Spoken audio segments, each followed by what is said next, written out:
The morning fog clung to San Francisco's streets as Julia Hayes hurried toward the prestigious Westwood Music Academy. Her simple gray cardigan and modest dress set her apart from the fashion-forward students crowding the sidewalk, their instrument cases emblazoned with prestigious conservatory logos. Julia clutched her worn leather notebook filled with musical compositions, her true passion.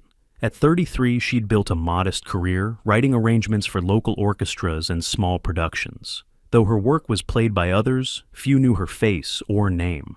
That's how she preferred it.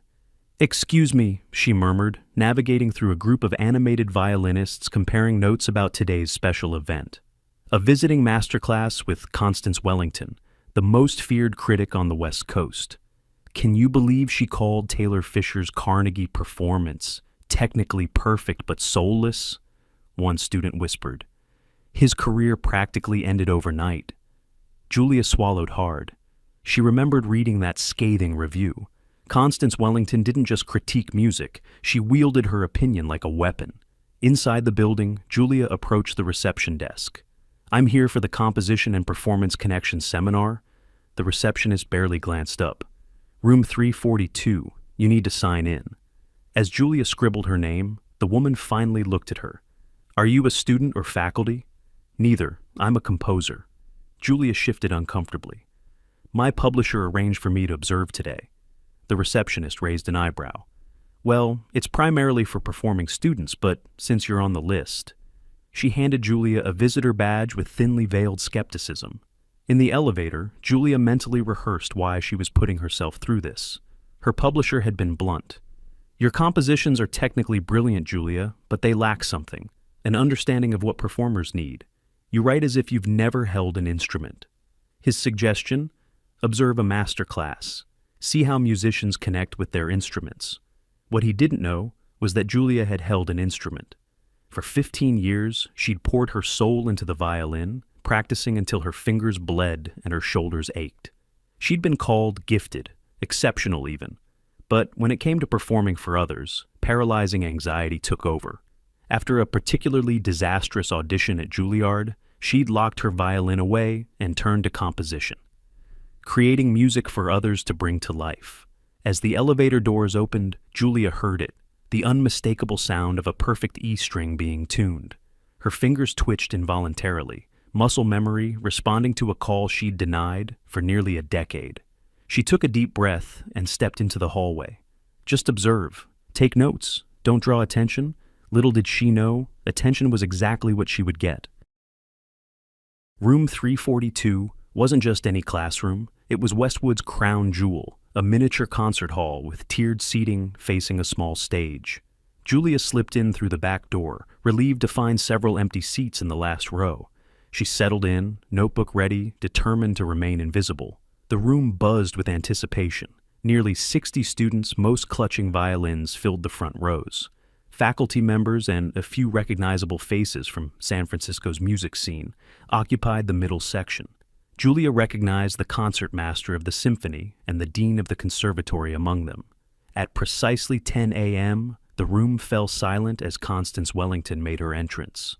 The critic moved with deliberate grace, her silver hair cut in a perfect bob, gold-rimmed spectacles perched on her nose. Her plaid blazer, undoubtedly designer, complemented her tailored slacks. At 72, she carried herself with the authority of someone who had made and broken musical careers with the stroke of her pen. "Good morning," she said, her voice crisp as autumn leaves. "I trust you've all prepared something worthy of my time today." The students straightened in their seats, several visibly swallowed. "For those who don't know my methods," Constance continued, surveying the room, "I don't believe in coddling talent. The music world isn't kind. Why should I be?" Her eyes narrowed. "Today, I'll select a few of you to perform. I'll critique honestly. If you can't handle that, there's the door." No one moved. Julia sank lower in her seat. "Now then," Constance consulted a list. "Let's begin with someone prepared. Alexis Chen." A young woman in a tailored blue dress rose confidently, violin already in position. She played a technically flawless segment from Tchaikovsky's Violin Concerto. When she finished, polite applause filled the room. Constance tapped her pen against her notepad. "Clean, precise, and utterly forgettable. You play like you're afraid of the music, Miss Chen." The girl's smile faltered. Two more students performed, receiving similarly cutting critiques. With each performance, the tension in the room thickened. Julia scribbled notes, fascinated despite her discomfort. Constance was harsh, yes, but her observations were incisive. During a brief pause, Constance scanned the room again, this time her gaze traveling to the back rows. Julia ducked her head, but too late. Their eyes met. "You there?" Constance called, pointing directly at Julia. "In the gray cardigan. I don't recognize you." The room turned to stare. Julia felt her cheeks flush. "I'm just observing," she said, her voice barely carrying across the room. Constance's eyebrows arched. "Everyone participates in my master class. Come down here." Julia froze. This wasn't supposed to happen. She was here to observe, not perform. But Constance Wellington was waiting, and 60 pairs of eyes watched expectantly. "I'm really just here to observe," Julia repeated, her voice stronger this time. A few students exchanged glances, surprised at anyone challenging Constance Wellington. The critic's mouth tightened into a thin line. "Young lady, I've been conducting master classes for 40 years. There are no passive observers in my sessions." Her eyes narrowed. "Unless, of course, you feel you have nothing to contribute." A murmur rippled through the room. Julia felt every eye upon her as she slowly stood, clutching her notebook like a shield. "What's your name?" Constance asked, as Julia reluctantly made her way down the steps. "Julia Hayes." "And what do you do, Miss Hayes?" The question held a subtle edge. "I'm a composer." Julia reached the front row. "Mainly arrangements for a composer?" Constance's voice carried theatrical surprise. "How interesting. Tell me, Miss Hayes, do you play any instruments?" Julia hesitated. "I used to." "Used to," Constance repeated, turning to address the room. "Ladies and gentlemen, we have a composer who used to play. How does one compose without intimately understanding the instrument?" She gestured toward a violin case on the table. "Perhaps you'd care to demonstrate your former abilities." Several students smirked. Julia recognized this tactic, public humiliation disguised as teaching.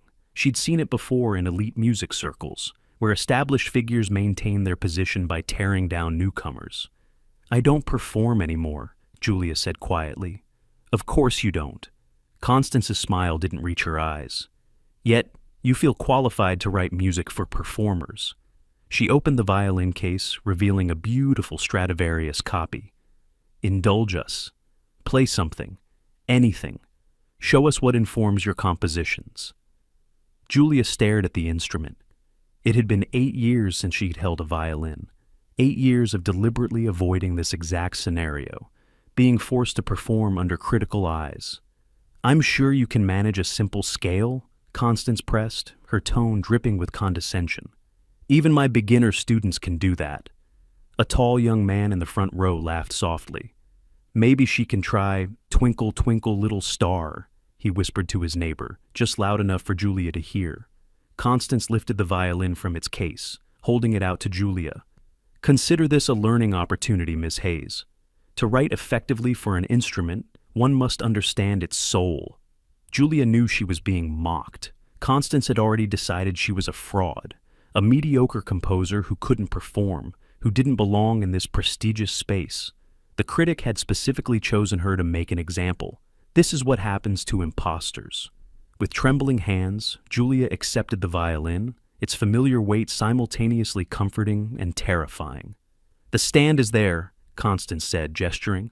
"Unless you prefer to play from memory." More chuckles from the students. The assumption was clear. Julia couldn't possibly know anything challenging by heart. Constance retreated to a chair, notepad ready, lips curved in anticipation of disaster. "Whenever you're ready, Miss Hayes. A scale, perhaps? Or whatever simple piece you remember." Julia positioned the violin under her chin, muscle memory taking over despite years of avoidance. The room seemed to spin around her. This was exactly why she'd stopped performing. The paralyzing anxiety, the judgmental stares, the certainty that one mistake would define her forever.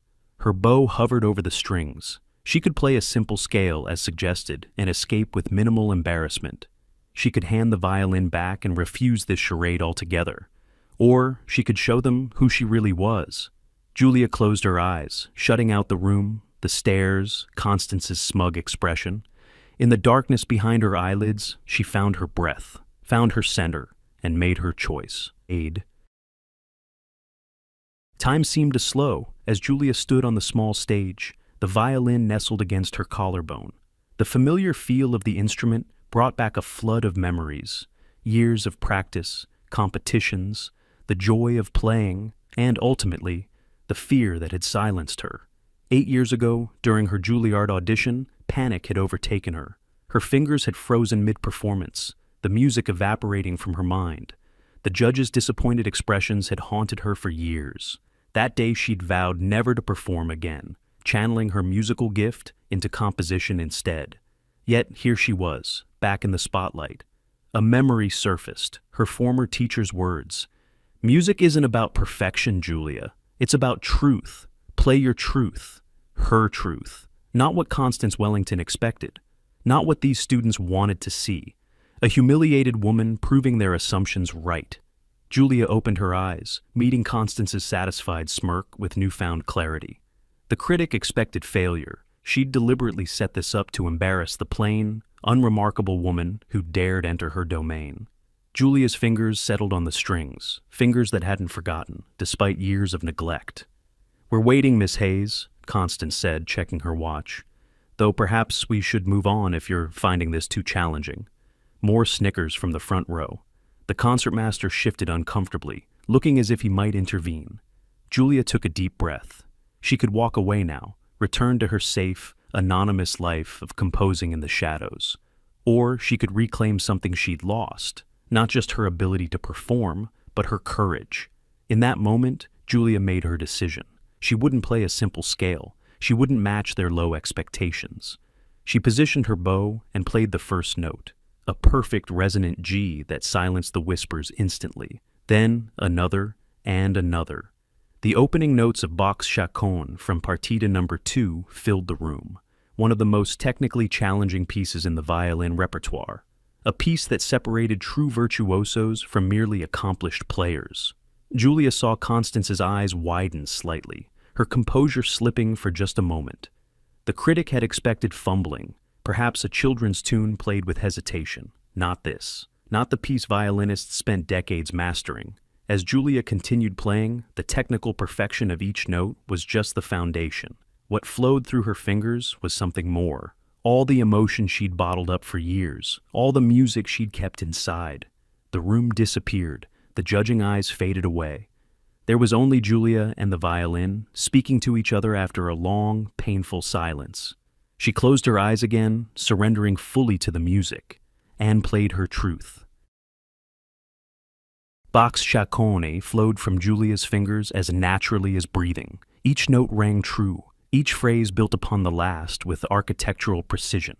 The piece, known as a Mount Everest for violinists, unfolded with a depth that only comes from profound understanding and mastery. The room fell completely silent. Even the rustle of papers ceased. Julia's body swayed slightly as she navigated the complex double stops, 2 notes played simultaneously, with perfect intonation. Her left hand danced across the fingerboard, while her right controlled the bow with exquisite sensitivity, creating dynamics that ranged from a whisper to a commanding declaration. In the 4th row, the concertmaster of the San Francisco Symphony leaned forward, his expression transforming from polite interest to stunned admiration. He had performed this very piece last season after preparing for months. Yet this unassuming woman in a gray cardigan was playing it with a fluidity he had struggled to achieve. Constance Wellington sat motionless, her notepad forgotten in her lap. The smug smile had vanished, replaced by an expression rarely seen on her face, genuine astonishment. Her carefully orchestrated moment of humiliation had backfired spectacularly.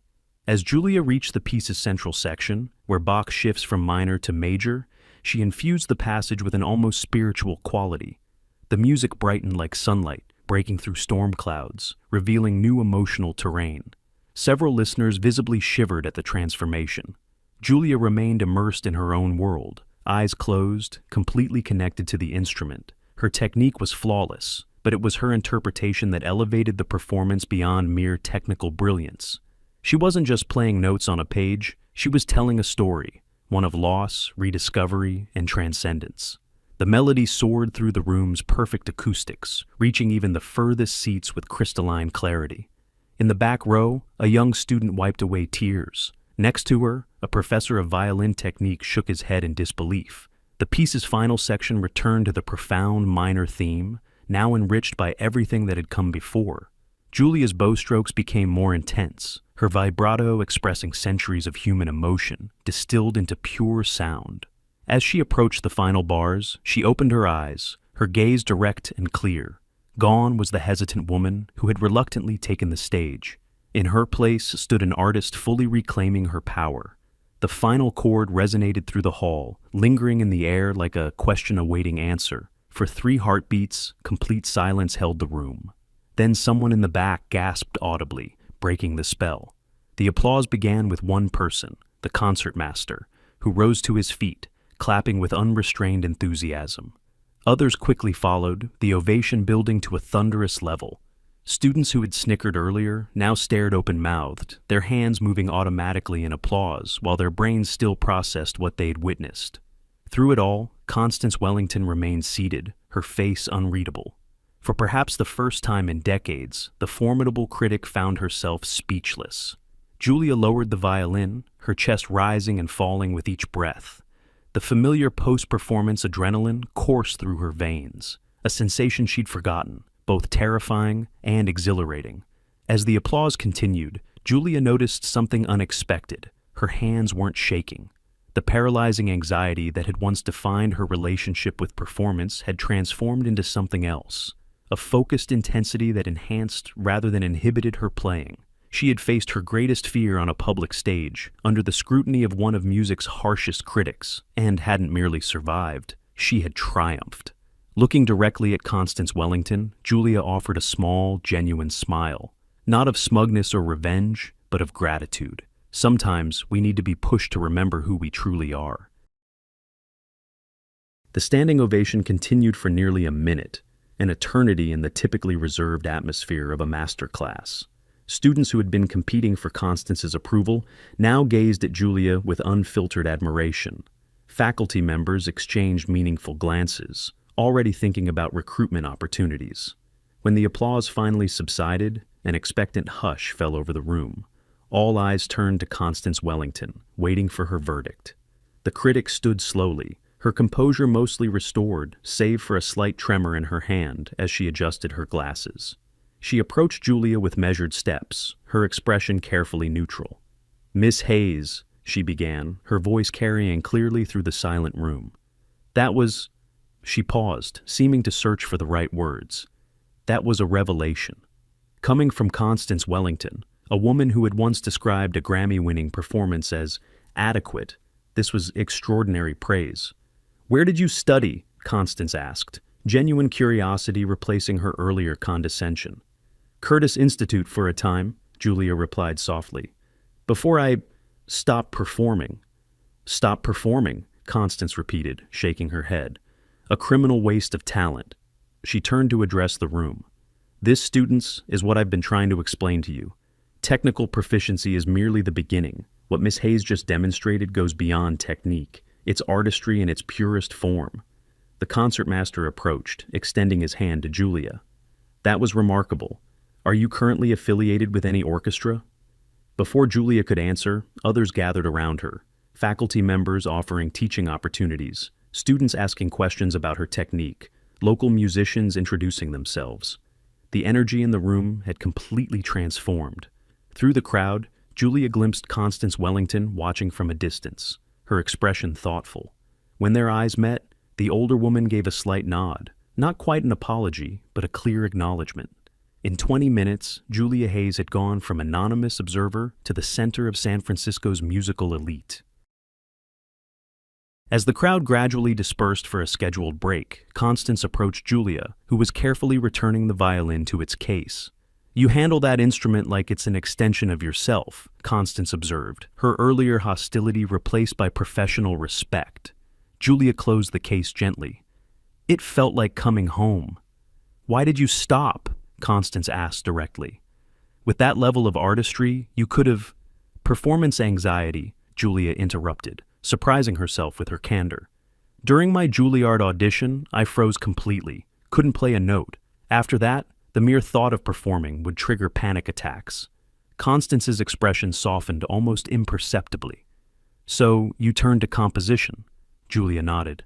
I never stopped loving music. I just found a different way to express it.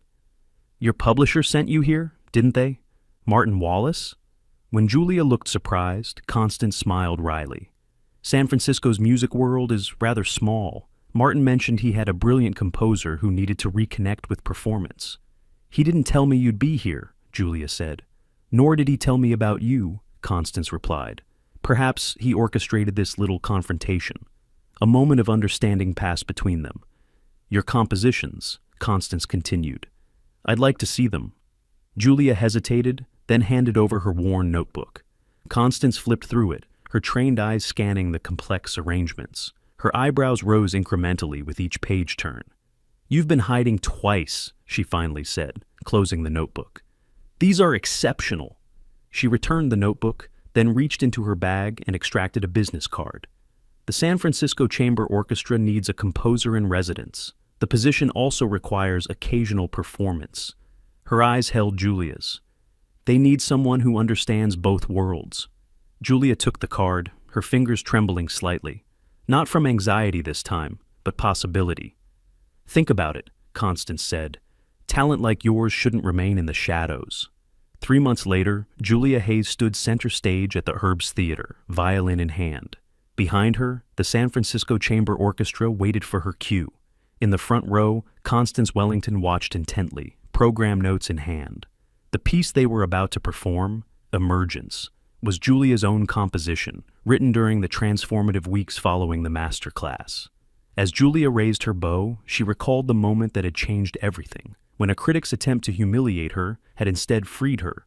The anxiety hadn't disappeared completely, it probably never would, but it had transformed into something manageable, even useful. She began to play, leading the orchestra through her musical story of fear, hiding, and ultimately, reclamation. In the audience, faces showed the same expressions hers had once held: uncertainty, doubt, the fear of being truly seen. Her music spoke directly to them. It's never too late to become who you really are. Have you ever hidden your talents from the world, afraid of judgment or failure? Julia's story reminds us that sometimes our greatest gifts emerge when we're pushed beyond our comfort zones. If this story touched your heart, please hit the subscribe button and join our community of storytellers and listeners. Where are you watching from today? Let us know in the comments below. Remember, true talent can't stay hidden forever, and the very people who try to diminish you might be the ones who inadvertently help you shine. Until next time, keep your hearts open and your spirits brave.